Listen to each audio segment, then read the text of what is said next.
계속해서 대표형 7번 볼게요. 곱셈 공식을 이용한 수의 계산이라고 되어 있는데요.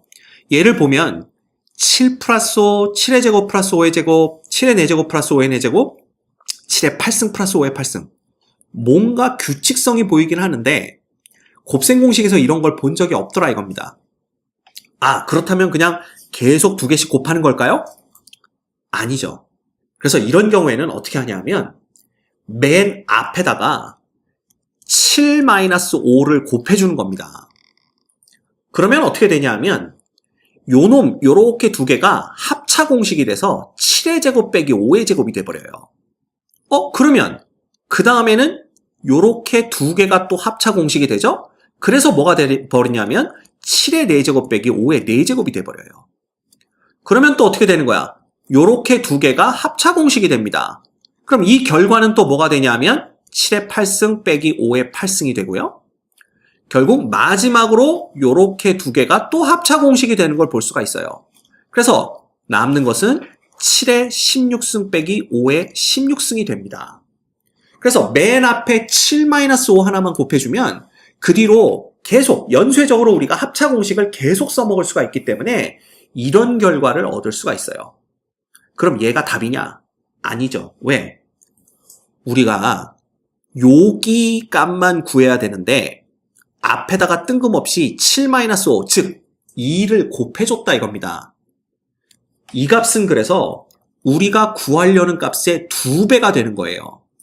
결국 우리가 구하려는 값은 얘를 2로 나눠준 값과 똑같다라는 겁니다. 즉 7-5를 없는 걸 곱해줬으니까 이걸 쭉 곱한 거 전부 다에다가 7-5분의 1을 곱해줘야만 원래 거랑 똑같은 값을 얻어낼 수 있겠죠.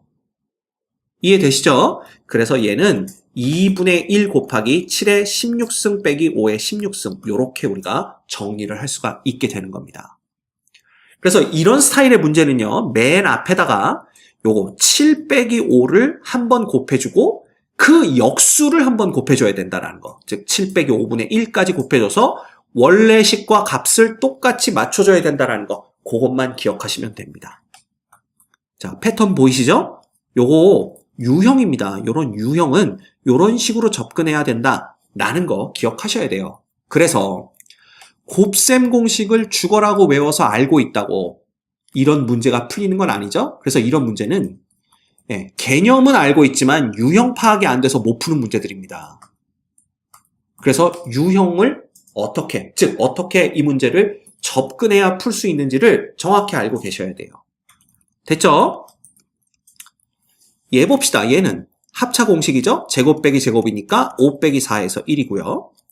자, 얘는 또 우리가 어떻게 볼 수 있냐면 이 9라는 건요. 10 빼기 1로 볼 수가 있고요. 11은 10 플러스 1로 볼 수가 있습니다. 100일은 10의 제곱 플러스 1이고요. 그 다음에 10,000일은 10의 4제곱 플러스 1로 보는 겁니다. 끝났죠? 자, 요렇게 하면 10의 제곱 빼기 1이 되고요. 그 다음에 요렇게 두 개를 곱하면 10의 4제곱 빼기 1이 되고요. 그 다음에 요렇게 두 개를 곱하면 10의 8승 빼기 1 이렇게 됩니다. 역시 합차 공식을 연쇄적으로 계속 쓰고 있죠. 정답은 2번입니다. 됐습니까? 그 다음에 볼게요. 얘는 2011, 그 다음에 2009, 2013 와, 이것들을 제곱한 다음에 이거 두 개 곱한 걸 빼면 이걸 도대체 어떻게 하겠다는 얘기냐 이거죠. 그쵸? 그 다음에 2010의 제곱 빼기 2002 곱하기 2018도 이걸 도대체 어떻게 계산을 해야 돼? 진짜로 두 번 곱해? 그건 아닐 거다라는 겁니다. 그럼 얘는 어떻게 해야 될까요? 자, 가만 봤더니 요 2009와 2013의 정확히 중간 숫자가 2011이라는 게 보입니다. 그러면 얘는 2011의 제곱 빼기 요 놈을 우리가 2011 빼기 2와 2011 플러스 2로 바꿀 수가 있다는 걸 알아요. 그러면 얘는 2011의 제곱 빼기 자 합차 공식이죠? 그래서 제곱 빼기 제곱이니까 2011의 제곱이 되고 사실은 빼기 4지만 앞에 마이너스가 있으니까 플러스 4가 됩니다. 그래서 결과적으로 분모는 4로 간단히 정리가 돼요. 됐죠? 그럼 분자도 2002와 2018의 정중앙에 있는 수가 2010인 걸 볼 수가 있어요. 그래서 얘는 또 2010의 제곱 빼기 얘는 2010 빼기 8과 2010 더하기 8로 볼 수가 있습니다. 그쵸? 그러면 역시 합차 공식이니까 얘는 2010의 제곱 빼기 2010의 제곱, 그러니까 원래는 빼기 64지만 마이너스가 붙었으니까 이렇게 돼서 그냥 64가 되는 거죠. 그래서 간단하게 얘는 분모는 4고 분자는 64니까 그냥 얼마? 16. 이렇게 우리가 답을 간단히 구해낼 수가 있습니다. 자, 문제는 이놈을 이렇게 바꾸는 걸 어떻게 알 거냐라는 거고, 요 놈을 이렇게 바꾸는 걸 어떻게 알 수 있냐 이거예요. 나는 이거 죽었다 깨어나도 이건 모를 것 같은데.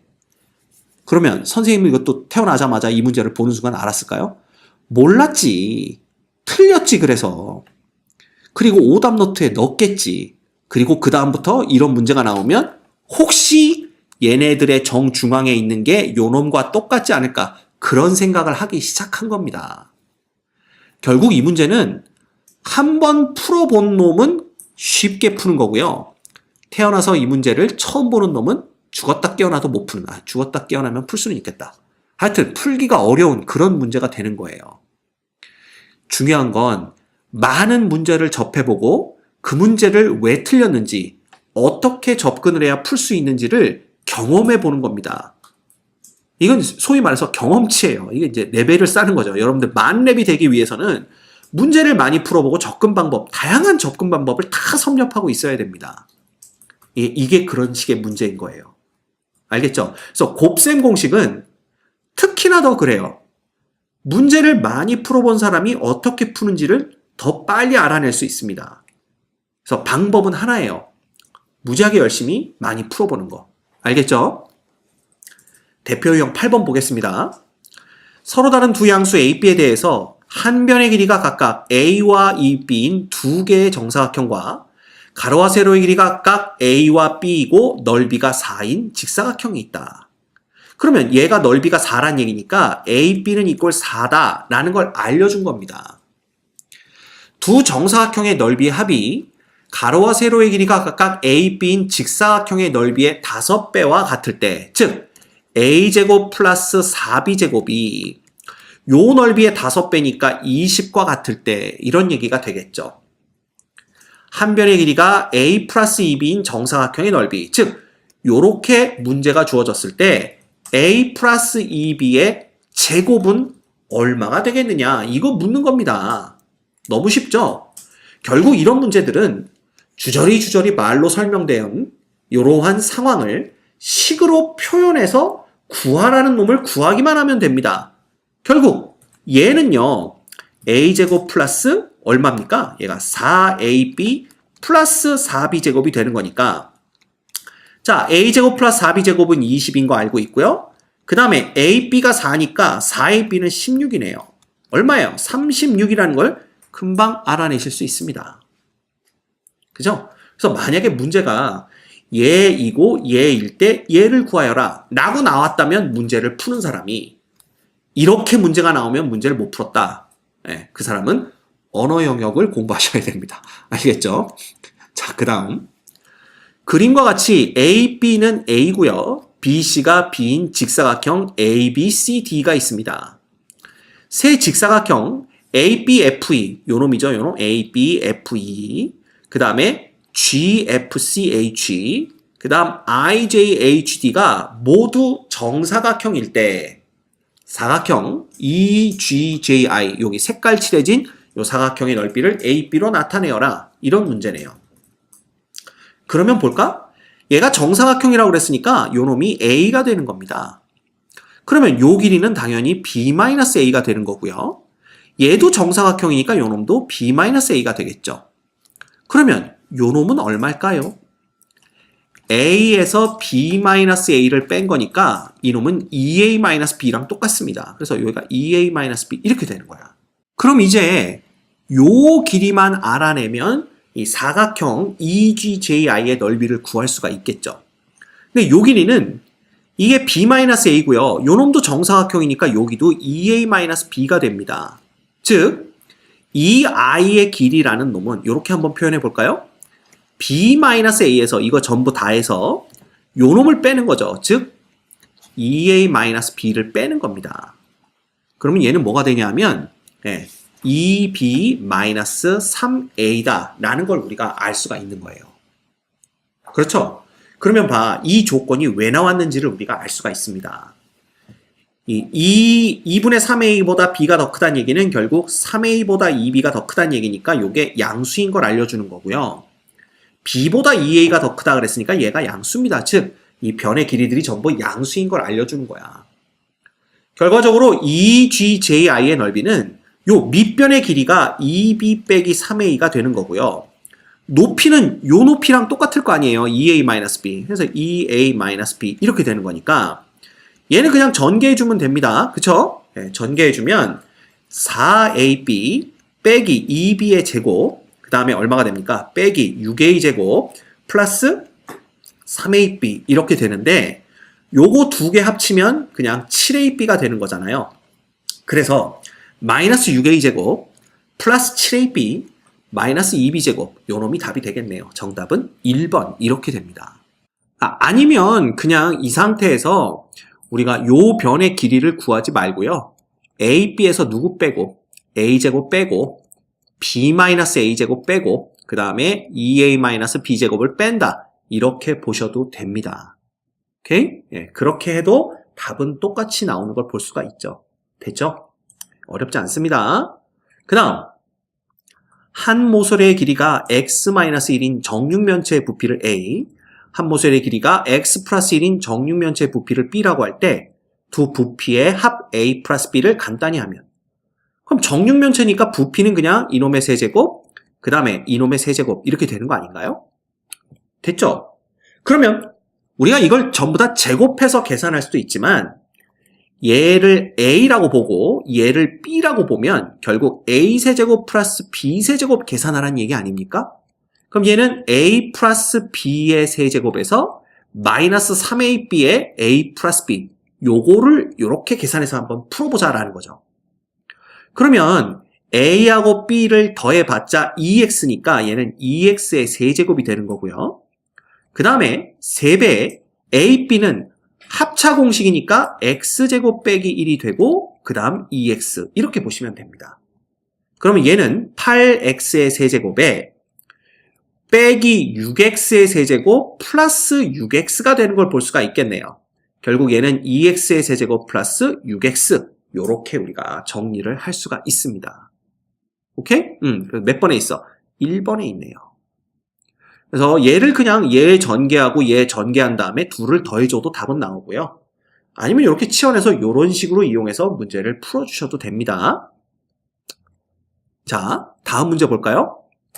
그림과 같이 모든 모서리의 길이의 합이 20인 직육면체 A, B, C, D, E, F, G, H가 있습니다.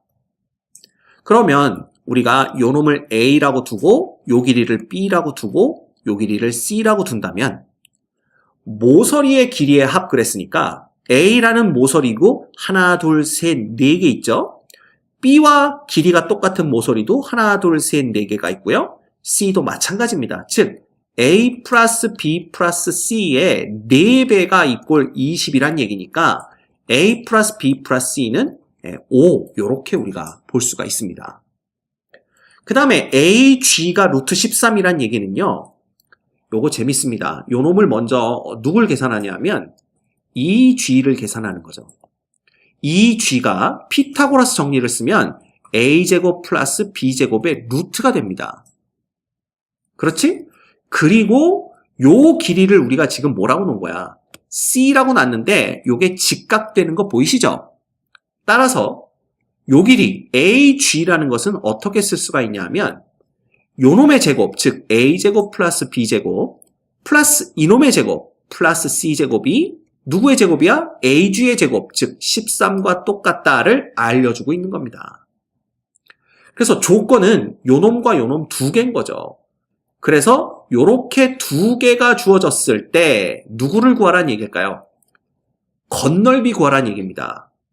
자, 겉넓이는 AB라는 넓이를 갖는 게 밑면과 윗면 두 개가 있고요. 그 다음에 BC라는 넓이를 갖는 게 옆면 두 개가 있고요. 그 다음에 뭐예요? CA인가요? C 곱하기 A, 요 놈. C 곱하기 A를 갖는 게 앞면과 저 뒷면 두 개가 있으니까 이렇게 되네요. 그치? 그러면 이 값을 구하라 그랬으니까 얘는 A 플러스 B 플러스 C의 제곱이 A제곱 플러스 B제곱 플러스 C제곱 플러스 2AB 플러스 2BC 플러스 EBC입니다. 플러스 ECA가 되는 걸 아니까 요 놈은 25죠? 5의 제곱이니까 요 놈은 13입니다. 그리고 우리가 구하는 값이죠. 그래서 우리가 구하는 값을 그냥 X라고 놓으면 X는 뭐가 되는 겁니까? 12 이렇게 우리가 구해낼 수가 있습니다. 별거 없죠? 오케이. 그 다음 서로소인 두 자연수 A, B에 대해서 세 모서리의 길이가 각각 A 플러스 B, A 플러스 B, 그 다음 A 플러스 2B인 직육면체가 있습니다.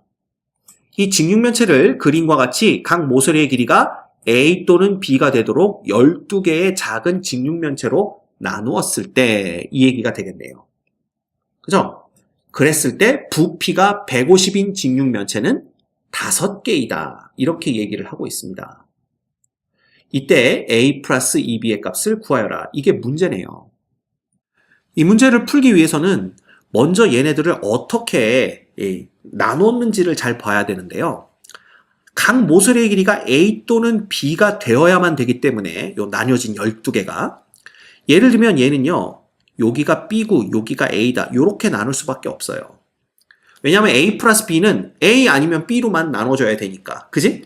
그러면 여기도 A라고 그러면 요 길이도 B. 이렇게 되는 거고요. 높이는 A와 2B니까 얘를 A와 B와 B로 나눌 수밖에 없습니다. 왜냐하면 모서리가 A 또는 B가 돼야 되기 때문에. 자, 그럼 이렇게 나눠진 상태에서 우리가 뭘 볼 거냐 하면 이 전체 직육면체 큰 거 하나의 부피는요. 나뉘어진 12개 직육면체들 부피의 합으로 볼 수 있다는 겁니다. 그러면 그걸 우리가 곱셈 공식으로 어떻게 표현하느냐? 얘 부피가요. A 플러스 B 곱하기 A 플러스 B 곱하기 A 플러스 2B인데 우리가 이걸 이렇게 한번 써봅시다. 자, 이렇게 쓴 이유는 얘네들이 곱해질 때 만들어지는 항은요. 여기서 하나를 선택하고 여기서 하나를 선택하고 여기서 하나를 선택해서 그것들을 곱한 게 항을 하나 만든다고 그랬잖아. 그러면 선택할 수 있는 경우의 수가 2개, 여기도 2개, 여기도 3개이기 때문에 총 나올 수 있는 항의 개수가 12개인 걸 우리가 볼 수가 있다는 겁니다. 이해가 됩니까? 그 12개가 바로 이 각각 직육면체의 부피를 나타내는 거예요. 그러면 일단 우리가 얘를 전개를 해봅시다. 얘를 전개를 하는데 앞에 거 2개 전개하면 A제곱 플러스 2AB 플러스 B제곱이 되고요. 그 다음에 뒤에 놈은 그냥 A 플러스 2B가 되는 거야. 그럼 얘 한번 전개해볼까? 그러면 A 세제곱이 되죠? 그 다음 요렇게 곱하면 플러스 2배 A제곱 B가 되고요. 플러스 요렇게 곱하면 2A제곱 B가 되고요. 이렇게 곱하면 플러스 4AB제곱이 됩니다. 그 다음 플러스 AB제곱이 되고요. 그 다음 플러스 2배 B 세제곱 이렇게 되는 걸 볼 수가 있네요. 정리하면 얘는 A 세제곱에 플러스 4배 A제곱 B가 되고요. 플러스 5배 AB제곱이 되고 플러스 2B 세제곱이 됩니다. 그러면 딱 나오는 거죠. 우리가 볼 수 있는 건 뭐냐면 얘를 사실 하나씩 다 전개를 하면요. A 세제곱이라는 게 하나 나오고 A제곱 B라는 게 4개가 나오고 AB의 제곱이라는 게 5개가 나오고 B 세제곱이 2개가 나와서 총 하나 더하기 4개 더하기 5개 더하기 2개 해서 총 12개가 된다는 걸 우리가 볼 수가 있다는 겁니다. 그런데 A와 B가 서로 소기 때문에 A 세제곱과 A제곱 B는 같아질 수가 없고요. AB 제곱과 B 세제곱 그러니까 결국은 A 세제곱 A제곱 B, AB 제곱 B 세제곱 중에 같은 값을 갖는 건 없다라는 뜻이 됩니다. A, B가 서로 소니까. 그런데 여기서 보면 부피가 150인 놈이 몇 개 존재한다고? 5개 존재한다고 그랬잖아요. 그럼 여기서 5개가 존재하는 건 얘밖에 없다. 얘밖에. 즉 한 변의 길이가 a고 그냥 모서리의 길이가 a, b, b인 직육면체가 5개가 존재하기 때문에 결국 a, b의 제곱이 얼마다? 150이다. 이렇게 생각할 수밖에 없다라는 거야. 근데 얘를 소인수 분해를 보면요. 2 곱하기 3 곱하기 5의 제곱이거든요. 그러면 b라는 놈은 2개가 이 안에 들어있어야 되기 때문에 b는 5가 될 수밖에 없고요.